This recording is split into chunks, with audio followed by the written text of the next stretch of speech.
कमरे में से उठकर पंकज रात में पानी पीने जाता है। पानी पीते समय उसे लगता है कि वहां कोई है, मगर वो नजरअंदाज कर देता है। जब वो वापस कमरे में आता है तो देखता है कि पहले से ही कोई उसके बिस्तर पर सो रहा है। वो पास जाकर बिस्तर हटाता है, तभी जो बिस्तर पर सो रहा होता है उसे देखकर उसकी सांस अटक जाती है और वो पीछे गिर जाता है। चुड़ैल एक झटके में उसके ऊपर आ जाती है और उससे बोलती है, तुझे क्या लगा था कि मेरे जाने से तुझे आजादी मिल गई और तू मेरा घर, मेरा सपना बेच देगा?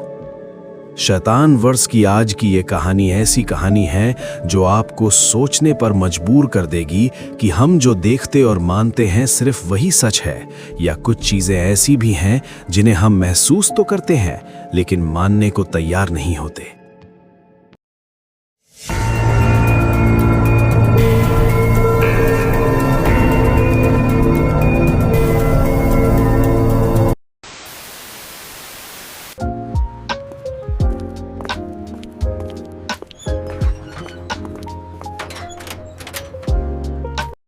हवलदार राम सिंह अवंतिका को बताता है कि जो केस इंस्पेक्टर जयदीप को मिला था वो प्रतापगंज वाला, जिसमें एक आदमी की उसके घर में लाश मिली थी, उसी घर में एक और कपल रह रहा है और वो यहाँ कुछ शिकायत दर्ज कराने आए हैं।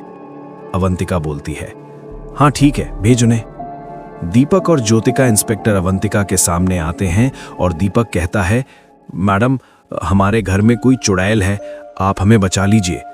इस पर अवंतिका कहती है, ये सब बेकार की बातें मैं नहीं मानती बालक, ये कहानियां कहीं और सुना। पुलिस के पास इतना फालतू टाइम नहीं है कि अब तेरे लिए चलकर तेरे घर में चुड़ैल ढूंढे।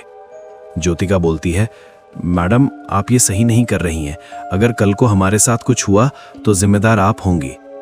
अवंतिका चिढ़कर बोलती है, ठीक है मारी अम्मा, लिख देती हूँ थारी रिपोर्ट, कल मैं तुम दोनों के घर आऊंगी और अगर मन में पता चला कि ऐसा कुछ ना है तो थारी खैर नहीं। अवंतिका अगले ही दिन उस घर में जाती है, ये देखने के लिए कि सच में कोई बात है या ये दोनों सिर्फ पुलिस का समय बर्बाद कर रहे हैं। जांच में कुछ भी पता नहीं चलता।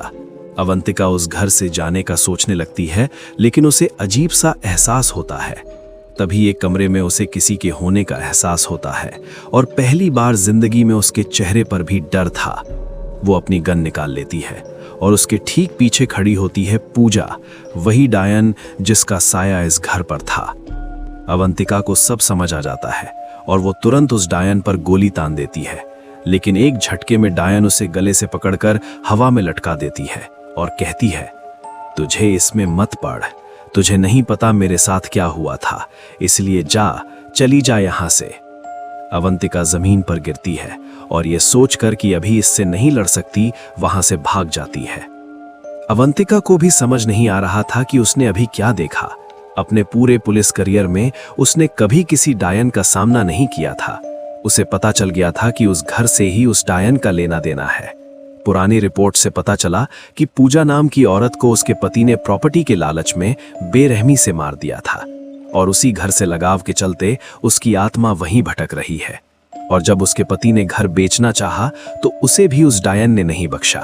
अब ये दोनों कपल भी मारे जाएंगे। तभी उसे कॉल आता है। ज्योतिका बोलती है, तुमने हमारी मदद नहीं की, ये सब तुम्हारी गलती है, दीपक तुम्हारी वजह से मरा, मैं भी नहीं बची मैम। और तभी फोन की आवाज बदल जाती है और दूसरी तरफ से कोई बोलता है, तुम कुछ नहीं कर पाओगी इंस्पेक्टर। और तुरंत एक जूनियर रिपोर्ट करता है कि दीपक और ज्योतिका उसी घर में मृत पाए गए हैं। अवंतिका को कुछ समझ नहीं आ रहा था कि ऐसा कैसे हो गया। तभी उसे महसूस होता है कि वो डायन उसके आसपास ही है। कुछ चीजें इंसान की बहादुरी और समझ से बाहर होती हैं। ईमान चौकी की इंस्पेक्टर अवंतिका ने भी कुछ ऐसा ही महसूस किया।